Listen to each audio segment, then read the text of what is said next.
Last class में हम लोगों ने जर्नल एंट्री क्लियर कर लिया था in the books of lessor, in the books of lessee, नहीं इसके बुक में क्लियर किया था मैं, लेसी के बुक में।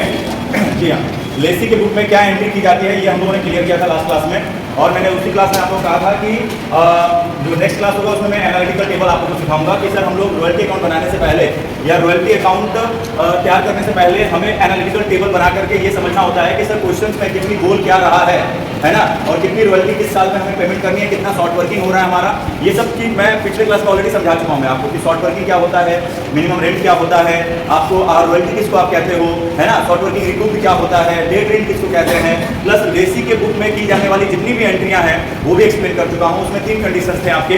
पहला कंडीशन क्या था सर जब रॉयल्टी क्या हो मिनिमम रेंट से छोटा हो, जब रॉयल्टी आपका मिनिमम रेंट से बड़ा हो, और तीसरा क्या था सर रॉयल्टी जब मिनिमम रेंट के बराबर हो, है ना। तो उस केस में हम क्या एंट्री करते हैं ये तो हम समझ चुके हैं। फिलहाल अभी हम लोगों को क्या सीखना है, अभी हम लोगों को सीखना है कि सर एनालिटिकल टेबल कैसे बनाते हैं, और एनालिटिकल टेबल जो बनता है उसका कोई एक फिक्स फॉर्मेट नहीं है, ये दिमाग में बैठा लीजिए। आ रहा बात समझ में, एक फिक्स फॉर्मेट होता है ना सर किसी भी चीज के, जैसे जर्नल करना है तो सर इसका फिक्स फॉर्मेट है, अगर लेजर करना है तो सर उसका फिक्स फॉर्मेट है, ऐसा नहीं है यहाँ पर।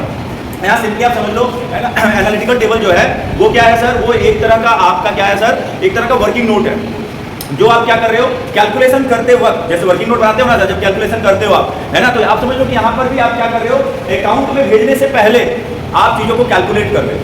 समझ लो मेरी बात, समझ पा रहे हो जो मैं कह रहा हूँ, ठीक है। तो यहाँ पर हमें वही करना है सर, ये वर्किंग नोट हमें एनालिटिकल टेबल बना के एक टेबल बनाएंगे और उस टेबल में हम सर कैलकुलेट करेंगे। अब ये एनालिटिकल टेबल जो बनता है ये डिपेंड करता है कि क्वेश्चन में हमें बोल क्या रहा है, क्योंकि हर अलग अलग क्वेश्चन में अलग अलग टर्म्स एंड कंडीशंस होंगे। बात समझ आ रहा है, रॉयल्टी कलेक्ट करने का, शॉर्ट वर्किंग रिकूप करने का, बात समझ आ रहा है, वो डिपेंड करता है कि सर जो ऑनर है यानी लैंडलॉर्ड है जिसने अपना जमीन किसी और को दिया है, और जो लेसी है जिसने जमीन को क्या किया है, किराए पर लिया है या उस जमीन को लिया है उस पर कुछ वर्क करने के लिए, इन दोनों के बीच क्या एग्रीमेंट क्या हुआ है। समझ लो मेरी बात, समझ पा रहे हो मैं जो कह रहा हूँ, ठीक है सर। ये जो एग्रीमेंट इनके बीच क्या हुआ है उसके एग्रीमेंट के आधार पर हम सीखेंगे कि सर कैलकुलेशन क्या होगा। तो ये चीज जो है ना एग्रीमेंट तो डिपेंड करता है सर दो लोगों के बीच, और इसलिए हर क्वेश्चन में कंडीशंस जो होंगे वो थोड़े थोड़े अलग होंगे। बात समझ आ रहा है कि नहीं आ रहा है। लेकिन सर रहा बात एंट्री का, तो उसमें कुछ चेंजेस नहीं होगा सर, वो डिपेंड करता है, वो एंट्री वही होगी सर जो आप लोगों को मैंने लास्ट क्लास में आप लोगों को एक्सप्लेन किया था कि सर कौन से केस में क्या एंट्री होने वाली है। तो बस आपको क्वेश्चन पढ़ना है और समझना है कि क्या कौन सा केस बोल रहा है हमें। बात समझ आ रहा है कि नहीं आ रहा, क्या रॉयल्टी बड़ा है, क्या रॉयल्टी छोटा है मिनिमम रेंट से, क्या रॉयल्टी मिनिमम रेंट के बराबर है, आ रहा है समझ में। सर हम क्या लैंडलॉर्ड को पेमेंट कर रहे हैं, समझ में आ रहा है कि नहीं आ रहा है, ठीक है। क्या हम शॉर्ट वर्किंग कर रहे हैं, क्या हम शॉर्ट वर्किंग रिकूप कर रहे हैं, ये सारी चीजों को ध्यान में रखते हुए जो मैंने एंट्रीज एक्सप्लेन किया था लास्ट क्लास में आप लोगों को, वही सारी चीजों को ध्यान में रखते हुए अगर आपने उसको अच्छे से समझा होगा या घर पे जाके पढ़े होगे अगर ना, तो आपको समझ में आ गया। और ऐसे समझने वाला कुछ था नहीं, मैंने उसी दिन के क्लास में सब क्लियर कर दिया था मैं कि किस केस में हम क्या एंट्री कर रहे हैं, शॉर्ट वर्किंग डेबिट कब हो रहा है, शॉर्ट वर्किंग क्रेडिट कब हो रहा है, लैंडलॉर्ड डेबिट कब हो रहा है, लैंडलॉर्ड क्रेडिट कब हो रहा है, बताया था ना मैंने सब कुछ, ठीक है। बस तो वो एंट्रियों को समझ तो आपने लिया, लेकिन सर उन एंट्रियों को करने के बाद उसमें अमाउंट भी तो भेजना होता है ना, डेबिट में और क्रेडिट में अमाउंट भेजना होता है ना। सर वो अमाउंट कितना भेजोगे ये चीज क्लियर होगा आपका क्या चीज से, एनालिटिकल टेबल से। समझ आ रहा है कि तो वो जो अमाउंट आपको भेजना वो यहाँ से क्लियर होगा। क्लियर, हाँ ये क्या है रिकूप वाला, ये प्रॉफिट एंड लॉस अकाउंट में भेज दिया जाता है, लास्ट में पीएल अकाउंट में भेज दिया जाता है। जो हाँ जो शॉर्ट नहीं हाँ बता रहा हूँ, देखो जो पैसा मिल नहीं पाता, रिसीव नहीं कर पाता, तो पीएल अकाउंट में ट्रांसफर हो जाता है शॉर्ट वर्किंग के रूप में। आ रहा समझ में, ठीक है। जैसे मान लो रिकवर हो गया तो ठीक है, और जो रिकवर नहीं हो पाया वो आपका लॉस है, और जो लॉस है तो सर उसको लास्ट में क्या करेंगे, पीएल अकाउंट में ट्रांसफर कर देंगे, जैसे रॉयल्टी को ट्रांसफर कर रहे हैं, ठीक है। अभी समझ में आ जाएगा, एक एक क्वेश्चन अभी जैसे करोगे ना, 2-4 क्वेश्चन करोगे तो फिर क्लियर होने लगेगा आपका सारा, ठीक है। तो चलिए एक पहला एक क्वेश्चन हम लोग लेते हैं, उस क्वेश्चन को नोट करिए, सभी लोग नोट करिए। क्वेश्चन है हमारा, क्वेश्चन है x coal company, x coal company, coal यानी कि कोयला, बात समझ आ रहा है। X coal company takes a lease, LEASE lease of a mine for a term of 4 years, from 1st April 2016 यानी 1/4/2016, comma paying a minimum rent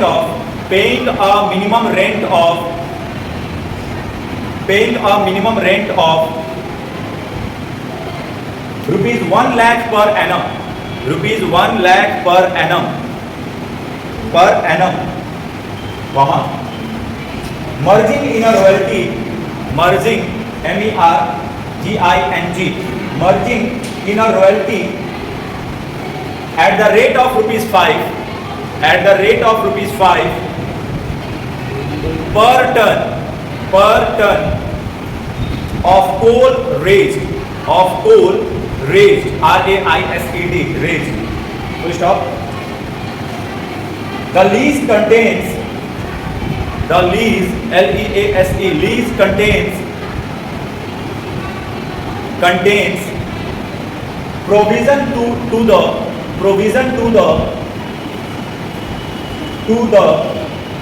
effect that if the minimum rent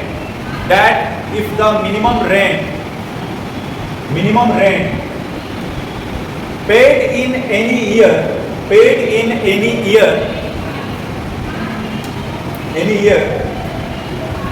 exceeds the royalty, exceeds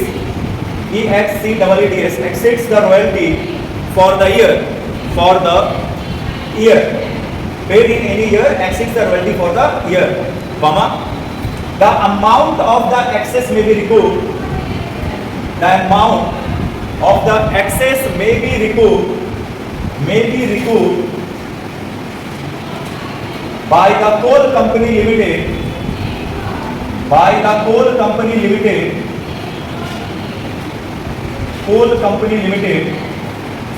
out of the royalty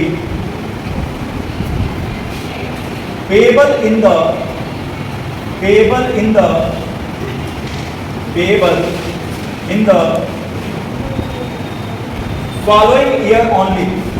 following year only,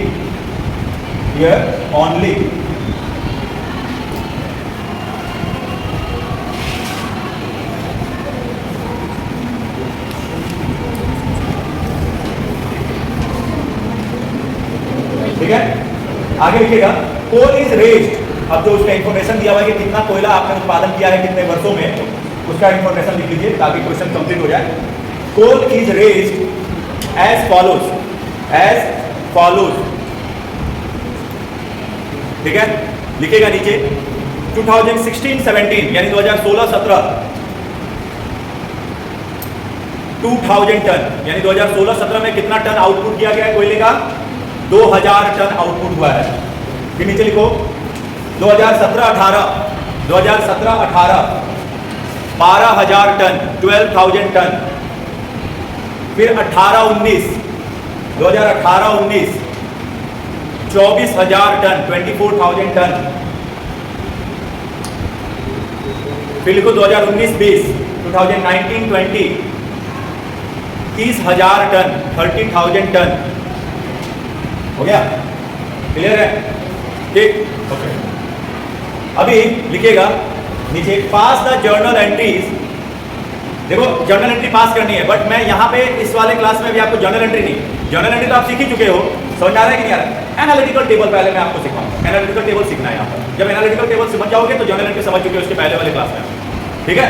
तो sir pass the journal entries necessary to record these transactions, necessary to record these transactions in the books of X coal company, in the books of X coal company, in the books of X coal company। समझ आ रहा है कि नहीं आ रहा है? तो sir royalty में हम अब एनालिटिकल टेबल सीखेंगे बनाना कि रॉयल्टी के क्वेश्चंस में एनालिटिकल टेबल कैसे सेट किया जाता है, बनाया कैसे जाता है जर्नल एंट्री करने से पहले। समझ में आ रहा है कि नहीं आ रहा है? ठीक है, चलिए तो अब पहले सवाल को समझते हैं कि जो सवाल हमारा है, हमारा जो क्वेश्चन है उसमें बोल क्या रहा है हमें, एंड देन उसके बाद एनालिटिकल टेबल को भी समझेंगे। ठीक है, तो देखिए सवाल क्या है हमारा, कह रहा है सर एक्स कोल कंपनी जो है उसने लीज पर एक माइन को लिया जो कि 4 वर्षों के लिए लिया गया है। सुन रहे हो मेरी बात? कितने वर्षों के लिए लिया गया है? 4 वर्षों के लिए लिया गया। और कब से लिया गया है सर? 1/4/2016 को लिया गया है, यानी कि 1 अप्रैल 2016 को लिया गया है। 4 वर्षों के लिए लेने का मतलब हुआ कि सर 2016 से 17, 17 से 18, 2018 से 19 और 2019 से 20। समझ गया मेरी बात?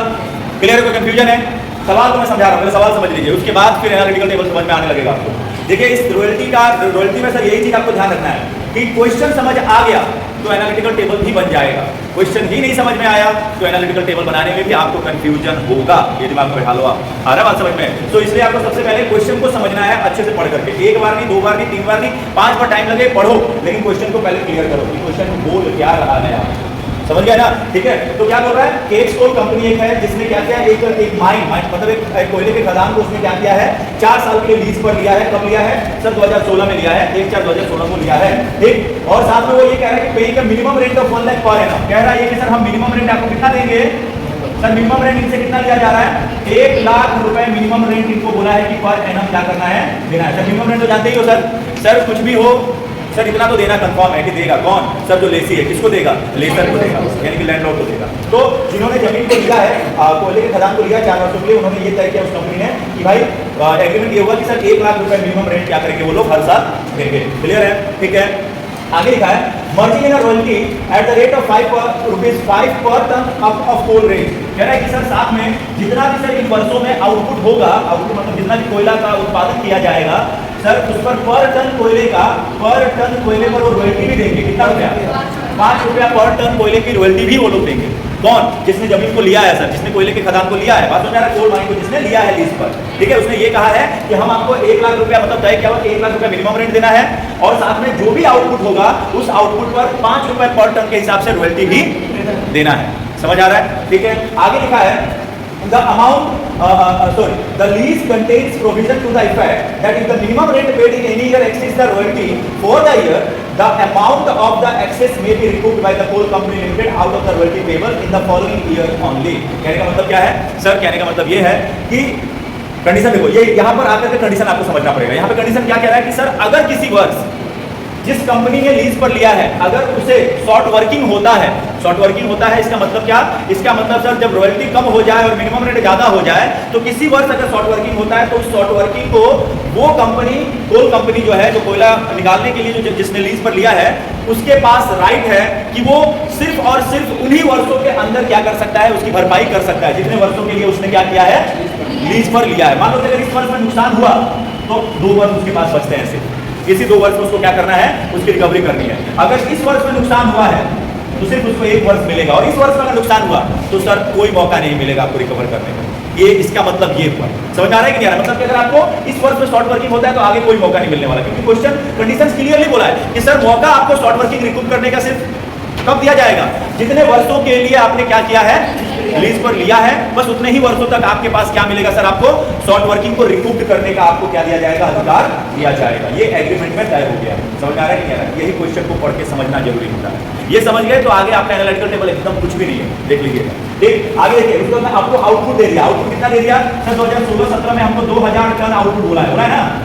कितना? 2000 टन। 16-17 में 2000 टन बोला है, 17-18 में बोला है 12,000 टन, 18-19 में कितना बोला है? 24,000 टन, और 19-20 में कितना बोला है?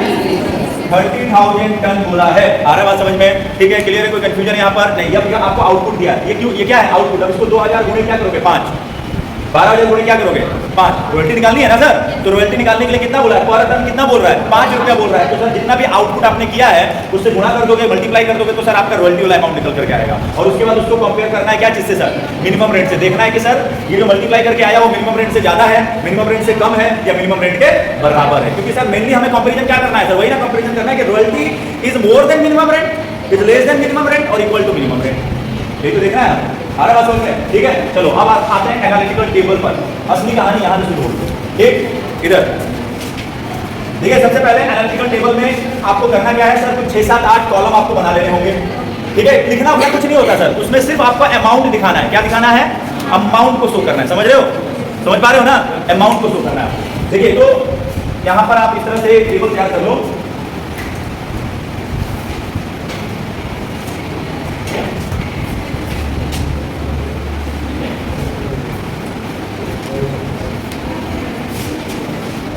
तरह से टेबल क्या है? 1 2 3 4 5 7। ठीक है, 5 के बाद 7 नहीं, 5 के बाद 6 और 7 मतलब 2 है। ठीक है, हो गए 7। ठीक है, अब देखो करना क्या है। सर अब आपको यहाँ पर अच्छा देखो, जरूरी नहीं है कि सर 6 ही बनेंगे या 7 ही बनेंगे या 8 बनेंगे, वो आप कितना क्लियर तरीके से वर्किंग नोट बनाना चाहते हो ये आप पे डिपेंड करता है। समझ रहे हो मेरी बात मैं क्या कह रहा हूँ सर? कितना क्लियर तरीके से आप वर्किंग नोट बनाना चाहते हैं उस पर डिपेंड करता है कि आपको 6 बनाना है, 7 बनाना है या 8 बनाना है। ठीक है, कुछ चीजें कंपलसरी होती है जो दिखानी होती है एनालिटिकल टेबल में, लेकिन कुछ चीजें जरूरी नहीं कि आप दिखाओ, कुछ चीजें तो सर देख के क्वेश्चन पढ़ के भी समझ में आ जाता है सामने वाले। ठीक है, जैसे कि देखो यहाँ समझ में आएगा, जैसे सबसे पहले आपको दिया सर ईयर, सबसे पहले क्या दिया? ईयर दिया। फिर उसके बाद आपको उस ईयर में आपने आउटपुट कितना किया, आउटपुट मतलब कितना उत्पादन आपने किया वो दिखाएंगे। एंड देन उसके बाद में सर मिनिमम रेंट कितना है, तो मिनिमम रेंट एम रेंट यानी मिनिमम रेंट कितना है। एंड देन उसके बाद में सर रॉयल्टी पर टन आपका जो है, रॉयल्टी कितने रुपए करके है? 5 रुपए पर टन करके रॉयल्टी है, वो ले लो आप। ठीक है, एंड देन उसके बाद में सर एक होगा सर आपका शॉर्ट वर्किंग का, ये क्या होगा? शॉर्ट वर्किंग, और दूसरा क्या होगा? शॉर्ट वर्किंग रिकूप्ड होगा। बात समझ आ रहा है कि नहीं आ रहा है? क्लियर है, समझ आ रहा है? एक होगा शॉर्ट वर्किंग का और एक होगा शॉर्ट वर्किंग रिकूप्ड का। फॉर्मूला याद है ना? शॉर्ट वर्किंग में कब जाएगा? जब आपका सर मिनिमम रेट बड़ा हो, रॉयल्टी छोटा हो, यही ना? सो MR माइनस R जब होगा तो क्या होगा? और शॉर्ट वर्किंग रिकूप्ड कब होगा? बस क्लियर है, ठीक है। उसके बाद एक है sir unrecouped short working, unrecouped short working यानी कि जो रिकूप्ड नहीं हो पाया। बात समझ आ रहा है कि नहीं आ रहा? और एक और कॉलम बनाते हैं लोग कि सर हमने लैंडलॉर्ड को कितना पेमेंट किया, पेड टू लैंडलॉर्ड। ठीक है, पेड टू लैंडलॉर्ड। सर ये कॉलम जरूरी नहीं है क्या बनाओ, नहीं भी बनाओगे तो चलेगा, क्योंकि सर आफ्टर ऑल आपको एट द एंड क्या करना है सर? जो रॉयल्टी निकलता है वो पेमेंट किसको करना है सर? लैंडलॉर्ड को करना है। तो वो आपका ऐसे कैलकुलेशन चल रहा होता है कि सर आपको लैंडलॉर्ड को ही देना है फाइनल पेमेंट। समझ आ रहा है? अब कुछ लोग इसमें एक चीज और भी बनाते हैं, पता है क्या sir? Payment transfer to profit and loss account. एक कॉलम और भी बनता है, एक कॉलम यहाँ पर और भी बना सकते हो। कौन सा sir? Payment transfer to profit and loss account, कि प्रॉफिट एंड लॉस में कितना अमाउंट आप क्या करोगे? Transfer, amount transfer to profit and loss account. समझ आ रहा है कि नहीं? कितना अमाउंट आप पीएल अकाउंट में भेज रहे हो, तो कुछ लोग उसका भी कॉलम बनाते हैं। तो अब समझ में आया मैंने क्यों बोला कि सर कुछ इसका कोई एक फिक्स्ड कि इतने ही कॉलम होंगे ऐसा नहीं है। हाँ, कुछ चीजें इंपॉर्टेंट है, जैसे ईयर हो गया, आउटपुट हो गया, मिनिमम रेंट हो गया, ये हो गया, ये हो गया, ये हो गया, ये सब कुछ इंपॉर्टेंट है जिनके लिए आपको कॉलम बनाना पड़ेगा, है ना? एक ही बार शॉर्ट भी करोगे तो सर चीजें क्लियर नहीं होंगी, समझ में नहीं आएगी, है ना? और आपको तो समझ में आ रहा है सर, सामने जो कॉपी चेक करेगा आपके करने के बाद, जो आपके अकाउंट को देखेगा उसे समझ में आना चाहिए। तो इसलिए थोड़ा सा इसको क्लियर करने के लिए थोड़ा सा कुछ कॉलम हम क्या करते हैं और बढ़ा लेते हैं। समझ आ रहा है कि नहीं आ रहा है? ताकि चीजें क्लियर। और हम लोग ने पढ़ा था ना स्टेट्स में, पढ़ा था कि नहीं? टेबल जब आप बनाते हो तो टेबुलर फॉर्म जो होता है सर किसी चीज को कैसा होना चाहिए सर? टेबुलर फॉर्म का कैरेक्टरिस्टिक है सर वो चीजों को आसान बनाता है। आसान बनाने का मतलब क्या समझ रहे हो? आसान बनाने का मतलब है सर जितना उसको सही तरीके से प्रेजेंट करोगे उतना ही चीजें समझ में आएंगी, है ना? और वो इजी बनाता है। तो सर ये एनालिटिकल टेबल भी बिल्कुल रॉयल्टी के चैप्टर को आसान बनाता है, लेकिन वो कब आसान होगा? जब आपका क्वेश्चन आपको समझ में, क्वेश्चन ही नहीं समझ में आएगा कंफ्यूजन। अच्छा देखो, रॉयल्टी में जानते हो कंफ्यूजन क्या होता है? सब कुछ समझ में आ जाता है। वो जो शॉर्ट वर्किंग रिकूप्ड वाला कंडीशन जो बोल देता है ना बीच में 2 लाइन, वहां पे आकर के फंस जाते हैं बच्चे कि क्या बोल रहा है, कौन से वर्ष बोल रहा है, कितने वर्षों तक बोल रहा है। बस समझ आ रहा है? वो भी ज्यादा नहीं सर, 1-2 वर्ड उसमें ऐसा लगा देगा जिसका मतलब हमें नहीं पता, बस इसलिए हम फंस जाते हैं। आ रहा है समझ में कि नहीं? ठीक है, तो वो वर्ड के मतलब नहीं हमको पता होता है, इसलिए हम थोड़ा कंफ्यूजन में पड़ते हैं सर बोल क्या रहा है। तो ये चीज होता है, घबराने की जरूरत नहीं है, वो क्लियर होगा सर जितना आप प्रैक्टिस करोगे उतना क्लियर होता चला जाएगा। तो प्रैक्टिस करना पड़ेगा, ठीक है? चलिए अब शुरू करते हैं सर एनालिटिकल टेबल हमारा। ये तो समझ में आ गया आप लोगों को। अब यहाँ पर कैसे और क्या क्या लिखा जाएगा, कितना लिखा जाएगा उसको भी समझ लेते हैं। देखिए सबसे पहला चीज हमारा सर, ईयर हमें 4 साल दिए गए हैं। कितने साल दिए गए हैं? 4 साल दिए गए हैं। तो 2016, 17, 2017, 18, 2018, 19 और 2019, 20। क्लियर है? समझ आ रहा है? कोई कंफ्यूजन है? नहीं है सर। इन चारों पहले देख लो, लिखना मत, अभी लिख लोगे फिर समझ में नहीं आएगा, और समझ करके लिखोगे तो यहाँ लिखने की जरूरत नहीं होगी, खुद ही करने शुरू कर दोगे। समझ में आ रहा है ना? तो इसलिए यहाँ पहले समझ लीजिएगा। ठीक, आउटपुट कितना कितना दिया गया है सर? ये आउटपुट इन टन है।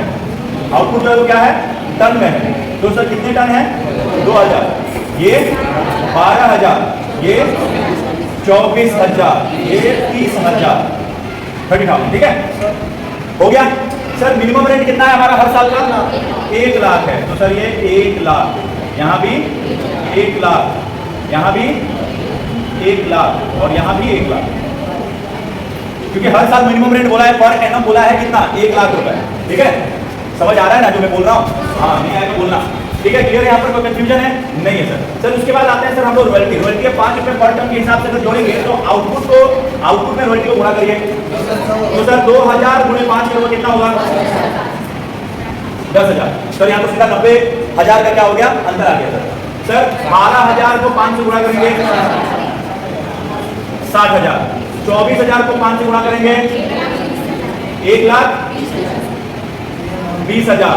सर 30,000 को 5 से करेंगे 1,50,000 ना, ठीक है सर, ये हो गया। अच्छा अब आते हैं sir short working. Short working का फॉर्मूला क्या है sir, minimum rent minus royalty. यानी कि सर जिस ईयर में मिनिमम रेंट बढ़ा है उस ईयर को देखो रॉयल्टी से बढ़ा है। तो सर एक चीज तो क्लियरली समझ में आ रहा है कि सर शॉर्ट वर्किंग कब होगा सर, जब मिनिमम रेंट बड़ा होगा और रॉयल्टी छोटा होगा। तो ये ईयर देखो सर, पहला साल 2016-17 मिनिमम रेंट बड़ा है, रॉयल्टी छोटा है, तो सर कितना शॉर्ट वर्किंग होगा,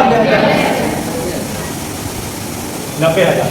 समझ में आ रहा है कि नहीं आ रहा है सर? वापस से यहाँ पर भी वही सेम केस है, 1 लाख सर मिनिमम रेंट है, रॉयल्टी आपका कितना है सर 4,000, कितना हो जाएगा 40,000। कोई कंफ्यूजन है तो बोलो पीछे। हाँ क्या बोलो, ये कहाँ से आया, ये कहाँ से आया सर? आउटपुट को पर टन वाले रॉयल्टी अमाउंट से मल्टीप्लाई करो तब तो रॉयल्टी निकलेगा ना। आपको 1 टन पे 5 रुपए की रॉयल्टी भी तो देनी है, तो 1 टन पे 5 रुपए की रॉयल्टी अगर आपको देनी है तो सर आपका आउटपुट कितना है, 2,000 टन है, तो 2,000 गुणे 5 कर दो, 12,000 गुणे 5, 24,000 गुणे 120, सॉरी 5, 1,20,000 और 30,000 गुणे 5 कर दो तो 1,50,000। क्लियर है यहाँ पर, कोई कंफ्यूजन है? समझ में आ गया, पीछे आया समझ में? चलो ठीक है सर। अब ये 90,000 और कितना निकला सर 40,000। सर 90 और 40, ये 90 और 40 आपके हो गए, और इधर आपके कितने होंगे सर? अब अगर हम लोग शॉर्ट वर्किंग रिकूप की अगर बात करें तो रिकूप कितना हो रहा है हमारा, हाँ चलो रुक जाओ, शॉर्ट वर्किंग रिकूप कितना हो रहा है, ये 20,000 उल्टा हो जाएगा ना। ये शॉर्ट वर्किंग रिकूप क्या होता है हमारा sir, royalty minus minimum rent. यानी कि सर रॉयल्टी बड़ा हो और मिनिमम रेंट छोटा हो तो शॉर्ट वर्किंग रिकूप होता है हमारा, है ना सर? ये कितना होगा 20,000 और ये कितना होगा 50,000। क्लियर है, कोई कंफ्यूजन है यहाँ तक? नहीं है सर। किताब नहीं, किताब से ज्यादा जरूरी यहाँ देखो, आप किताब देखोगे कंफ्यूज रहोगे। किताब को मत देखिए, जो कॉन्सेप्ट आपने सीखा है वो समझिए। समझ में आ रहा है कि नहीं आ रहा है? फॉर्मूला सीखा था ना शॉर्ट वर्किंग रिकूप का, ठीक है सर यहाँ आ गया।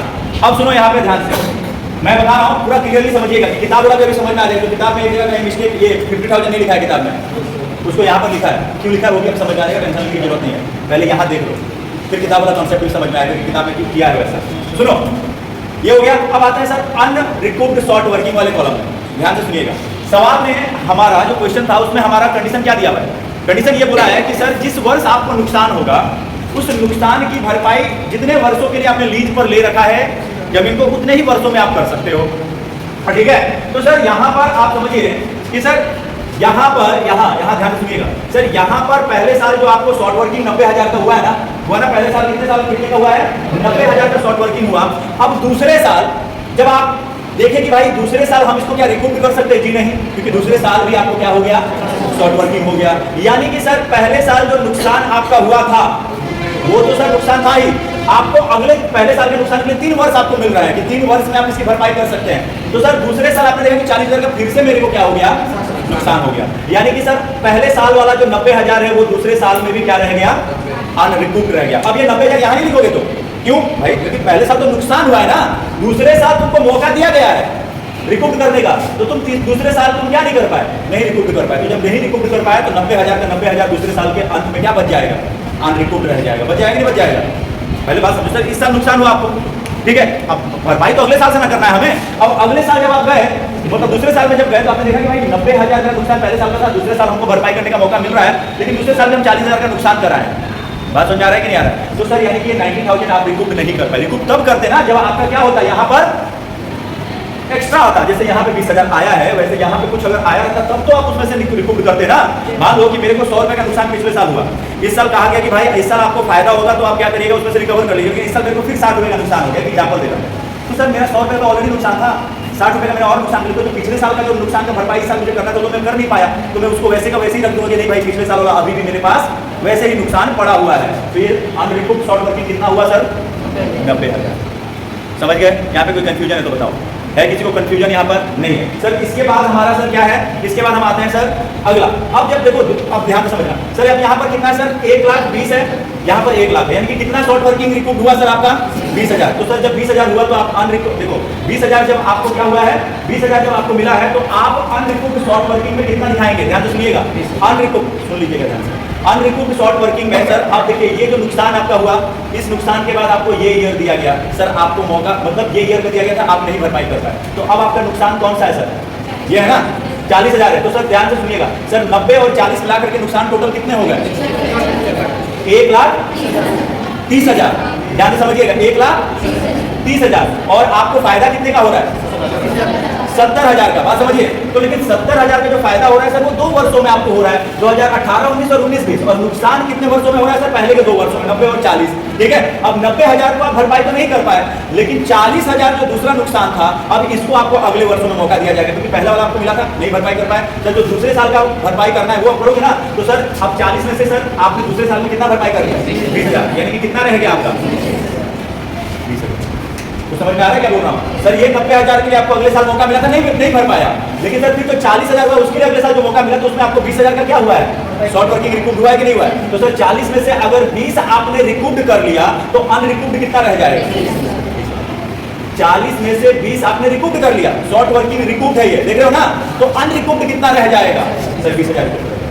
अब यहाँ पर अगर ये 40 था, अगर यहाँ पे नुकसान हो जाता फिर से तो ये फिर यहाँ पे कुछ नहीं आता, यहाँ पे पूरा का पूरा 40 भी यहाँ पे ट्रांसफर कर दिया जाएगा।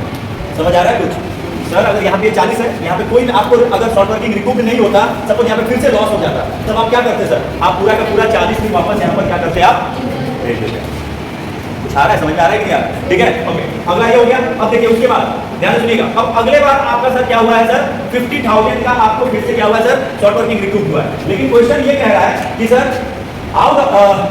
क्वेश्चन ये कह रहा था कि the lease contains provision to the effect that if the minimum rent paid in any year exceeds the royalty for the year, the amount of the excess may be recouped by the coal company limited out of the royalty payable in the following year only। following year यानी कि अगले वर्ष, following year का मतलब अगले वर्ष से ही सिर्फ आप क्या कर सकते हो सर, सिर्फ उसकी रिकवरी कर सकते हो। तो अगले वर्ष मतलब कि इसका अगला वर्ष ये था तो यहाँ से आप रिकूप नहीं कर पाए, इसका अगला वर्ष ये था सर, ये यहाँ से आपने रिकूप कर लिया। अब इसमें अगर नुकसान हुआ रहता ना, पहले बात समझिएगा मेरी बात सर, यहाँ अगर नुकसान होता तो इसका अगला वर्ष कौन सा था सर 50,000। तो सर आप इस 50,000 को क्या करते सब यहाँ पर बैलेंस करके कुछ होता तो यहाँ पे लिखते आप, लेकिन सर इस साल तो नुकसान हुआ नहीं आपका, तो जब नुकसान हुआ नहीं तो सर ये पूरा का पूरा 50,000 कहाँ जाएगा लैंडलॉर्ड को चला जाएगा। समझ आया मेरी बात सर। फॉलोइंग ईयर्स मतलब कि सर जो नुकसान हुआ उसका अगला साल, जो नुकसान हुआ उसका अगला साल, जो नुकसान हुआ उसका अगला साल आपको क्या करते जाना है सर रिकूप करते जाना है। अगर मौका मिल रहा है तो, और नहीं मौका मिला तो सर छोड़ते जाइए सर, उसको समझिए कि आपका क्या होता जा रहा है वो नुकसान होता जा रहा है। जैसे ये 90,000 नुकसान हो गया आपका, 90,000 का नुकसान हुआ ना, अगला साल अगर फायदा होता तो सर रिकूप करते, बट फायदा हुआ नहीं तो सर नुकसान हो गया, ये अनरिकूप। और ये जो अनरिकूप शॉर्ट वर्किंग होता है सर, इसी को हम कहाँ ट्रांसफर करते हैं प्रॉफिट एंड लॉस अकाउंट में ट्रांसफर करते हैं। आ रहा है बात समझ में, ठीक है। अब दूसरे साल कितना नुकसान हुआ, इसका फॉलोइंग ईयर कौन सा होगा ये, इसका फॉलोइंग ईयर कौन सा होगा सर ये वाला 2018-19। तो 40,000 का नुकसान 20,000 हमने रिकूप कर लिया, मतलब 20,000 की भरपाई हो पाई, बाकी 20,000 नहीं हो पाया, इसको ट्रांसफर कर दूँ, ठीक है। उसके बाद तीसरे साल में कोई नुकसान हुआ नहीं हुआ सर, तो जब नुकसान नहीं हुआ तो सर ये जो फायदा हुआ इससे भरपाई करने की जरूरत ही नहीं है, तब तो ये पूरा का पूरा किसको भेज देंगे हम लैंडलॉर्ड को भेज देंगे। इसलिए जो बुक है बुक में ये 50,000 के यहाँ पर ब्लैंक कर दिया है। आ रहा बात समझ में, यही कारण है, क्योंकि वो ब्लैंक क्योंकि आप समझ आया तो इसलिए अब आप चाहो तो इसलिए अब समझो 50,000 में तुम ब्लैंक रख दोगे, क्यों रख दोगे ब्लैंक यस, तो इसलिए मैं अब समझ आया ना किताब का कॉन्सेप्ट मैच हो गया कि नहीं हो गया। ये किताब में अब मैं पहले ही अगर ब्लैंक छोड़ा तो थोड़ा कंफ्यूजन क्रिएट होता है ना, क्योंकि फॉर्मूला जो है उस हिसाब से तो सर 50,000 का बैलेंस यहाँ आना चाहिए, लेकिन सर क्वेश्चन क्या है वो भी तो समझो। कह रहा है ना कि सर जिस ईयर में नुकसान होगा उसके फॉलोइंग ईयर से उसकी भरपाई होगी, तो सर नुकसान यहाँ जब हुआ ही नहीं तो यहाँ के फायदे का कोई मतलब ही नहीं बनता। यहाँ का शॉर्ट वर्किंग इनको हम तब दिखाते कि जब यहाँ नुकसान होता और कुछ हमको रिकवर करना होता, रिकवर करके जो बचता वो इधर चला जाता, अनरिकूप में चला जाता। समझ में आ रहा है कि नहीं आ रहा, लेकिन यहाँ पे तो सर कोई नुकसान हुआ ही नहीं है इस ईयर में, तो उसके बाद वाले ईयर का जो भी एक्स्ट्रा आएगा वो सब किसको चला जाएगा आ रहा समझ में, क्लियर है, समझ में आया कि नहीं आया। ठीक, अब यहाँ पर लैंडलॉर्ड को कितना कितना भेजेंगे। अच्छा लैंडलॉर्ड को क्या भेजा जाता है यस सर, दोनों में से जो ज्यादा है नॉर्मल सी बात है वही जाएगा, है कि नहीं है। अगर लैंडलॉर्ड अगर रॉयल्टी ज्यादा है तो रॉयल्टी जाएगा, मिनिमम रेंट ज्यादा है तो मिनिमम रेंट जाएगा, यही तो है ना केस, ठीक है सर। तो पहले साल में सर हमारा क्या होगा सर मिनिमम रेंट ज्यादा है, यानी कि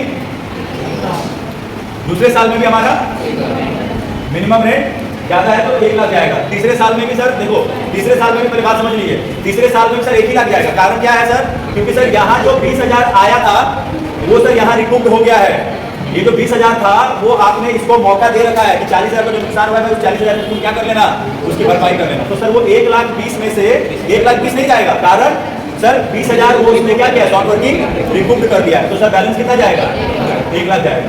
लेकिन यहाँ पर पूरा 1,50,000 जाएगा। क्यों जाएगा, समझ में आ गया? ये पूरा 1,50,000 क्यों जाएगा? क्योंकि यहाँ पर सर उसको कोई रिकूप का ऑप्शन नहीं है, क्योंकि लॉस तो हुआ ही नहीं है सर उसके पहले वाले ईयर में। तो इसलिए पूरा का पूरा 1,50,000 चला जाएगा किसको, लैंडलॉर्ड। तो नुकसान हो फायदा हो उस बात की बात है। हमारा सर क्वेश्चन क्या है और क्वेश्चन के अकॉर्डिंग एनालिटिकल टेबल कैसे बनाना है, वो सब सवाल है हमारा। समझ लोगों, हाँ आया कुछ पहले पढ़ा, कुछ पढ़ा ना, 1-2 बार प्रैक्टिस करने के बाद सब क्लियर हो जाएगा। ठीक है, तो अब यानी कि एक चीज दिमाग में बैठ गया सर, इस क्वेश्चन से एक क्लियर चीज हो गया हमारा कि अगर एग्रीमेंट में आपको कह रहा है कि रिकूप करने का ऑप्शन जो है वो अगर फॉलोइंग ईयर में है, कौन से ईयर में है सर, फॉलोइंग ईयर का मतलब हुआ कि सर ठीक बाद वाला ईयर, ठीक बाद वाले ईयर में आप रिकूप कर सकते हैं। जिस ईयर में नुकसान हुआ उसके बाद वाले ईयर में आप रिकूप कर सकते हैं। अगर कर लिया तो ठीक और नहीं किया तो लॉस। समझ गए? तो ये एक चीज क्लियर हुआ ना कि सर अगर आपको एग्रीमेंट में फॉलोइंग ईयर में बोलेगा रिकूप करने के लिए, तो इसका मतलब क्या समझोगे आप कि सर जिस ईयर में नुकसान हुआ उसके अगले साल आपको सिर्फ मौका दिया जा रहा है। और अगले साल भी नुकसान हो गया तो सर अब आप पहले वाले नुकसान की भरपाई आगे नहीं कर सकते। अब इस बार का नुकसान अगले साल देखिए, अगर अगले साल फायदा हुआ तो इस बार वाले नुकसान को करोगे, पहले साल वाले नुकसान को नहीं करोगे। रिकवर आ रहा बात समझ में? समझ आएगा नहीं आएगा? ठीक है, चलिए इसको नोट कर दीजिए। अब यहाँ से इसी चीज को हमको एंट्री में डालना है, जर्नल एंट्री में इसी को भेजेंगे हम। बात समझ आ रहा है सर? कितने साल की एंट्री बनेगी, 4 साल की एंट्री बनेगी, 4 साल की एंट्री बनेगी हमारी। समझ आ रहा है कि नहीं आ रहा है? आ रहा है समझ में? ठीक है, अच्छा सुन लो, लिखना बाद में, पहले सुन लो। सर पहले साल की एंट्री क्या होगी, पहले साल की एंट्री कौन सी होगी बताओ, सुन लो। फर्स्ट ईयर की एंट्री कौन सी होगी, कौन सा केस होगा सर? अगर आप लेसी के बुक में एंट्री कर रहे हैं, लेसी के बुक में अगर एंट्री कर रहे हैं यानी कि जिसमें जमीन लीज पर लिया उसके बुक में एंट्री कर रहे हैं, तो पहले साल में कौन सी एंट्री आएगी सर, जिसमें royalty is less than minimum rate, यानी एंट्री क्या होगी सर, रॉयल्टी अकाउंट डेबिट पहला entry, short working account debit, yes, to landlord account. Sir सीख चुके हो, अब क्या सीखना है बताओ? रॉयल्टी में कितना भेजोगे सर, 10,000, 90,000 शॉर्ट वर्किंग, और शॉर्ट वर्किंग में कितना भेजोगे? हाँ 1,00,000 मत बोलो, दोनों जोड़ करके लैंडलॉर्ड को जाएगा। समझ में आ गया? देखो जो एंट्री में अमाउंट देखोगे सब यहीं पर है। शॉर्ट वर्किंग में भेजोगे 90,000, रॉयल्टी में भेजोगे 10,000, 90 और 10 जोड़ोगे कितना आएगा, यही जाएगा लैंडलॉर्ड। तो गया आना समझ में पहले साल का। अच्छा उसके बाद दूसरा एंट्री क्या होगा सर, उसी का भी दूसरा एंट्री करना है सर, यस पेमेंट करने का एंट्री दिखाना है आपको। तो एंट्री क्या दिखाते हो पेमेंट करने वाले एंट्री में, है ना, landlord account debit to bank account, कितना पेमेंट कर रहे हो, 1,00,000 पेमेंट कर रहे हो तो 1,00,000 दिखाओगे। समझ में आ रहा है? तीसरी और एंट्री क्या है, प्रॉफिट एंड लॉस में transfer, yes profit and loss में किसको ट्रांसफर करोगे, 10,000 रॉयल्टी को ट्रांसफर करोगे, है ना। प्रॉफिट एंड लॉस अकाउंट और profit and loss statement account debit to royalty account, कितना है रॉयल्टी में 10,000, क्योंकि रॉयल्टी के रूप में नुकसान कितना हो रहा है, क्योंकि जो शॉर्ट वर्किंग में आपको नुकसान हुआ है वो तो आपने दिखाया गया शॉर्ट वर्किंग, अभी इसको रिकूप करने का ऑप्शन मिला है आपको। अब अगले साल जब रिकूप नहीं कर पाओगे तब प्रॉफिट एंड लॉस में वापस से आप क्या करोगे, इस 90,000 को भी शो करोगे शॉर्ट वर्किंग के रूप में। समझ गए? ठीक है, एंट्री पहला वाला एंट्री समझ में आया आपको? हाँ, जो एंट्री मैंने लास्ट क्लास में पढ़ा करके दिया है बस वही एंट्रीज आपको करनी है, ये देख करके कि सर रॉयल्टी बड़ा है या रॉयल्टी छोटा है, रॉयल्टी बराबर है मिनिमम एंट्री। ठीक कर लोगे? ठीक है, ट्राई करो, अगर हो जाएगा तो ठीक, और नहीं होगा तो फिर अगली क्लास में इसकी एंट्री को भी क्लियर करेंगे। अच्छा अब ये लेसी वाला कॉन्सेप्ट था, अभी लेसर वाला बाकी है। बात समझ आ रहा है कि नहीं आ रहा है? लेसी के बाद अभी लेसर बाकी है, लेसर वाला भी जब कर लोगे ना तब रॉयल्टी का आपका 70% सिलेबस कंप्लीट होगा। नहीं नहीं नहीं, हर क्वेश्चन में नहीं देगा, कुछ क्वेश्चन में हो सकता है कि बोल दे लेसी और लेसर दोनों का अकाउंट बनाओ। समझ आ रहा है कि नहीं आ रहा है? ठीक है, कभी भी ध्यान रखो, लेसी बोलेगा तो सर लेसर से रिलेटेड एंट्रियां होंगी, और लेसर जब बनाएगा अकाउंट तो लेसी से रिलेटेड चीजों को दिखाएगा। आ रहा है बात समझ में? ठीक है, चलो नेक्स्ट क्लास में हम लोग ये भी फिलहाल ये कर लो, एक दो क्वेश्चन और करेंगे इसका। अगली क्लास में भी थोड़ा एक दो एनालिटिकल टेबल लेंगे और सीखेंगे उसमें कि कैसे एनालिटिकल टेबल और अलग अलग कंडीशंस पे बनाया जा रहा है। ठीक है, आ रहा है बात समझ में? चलो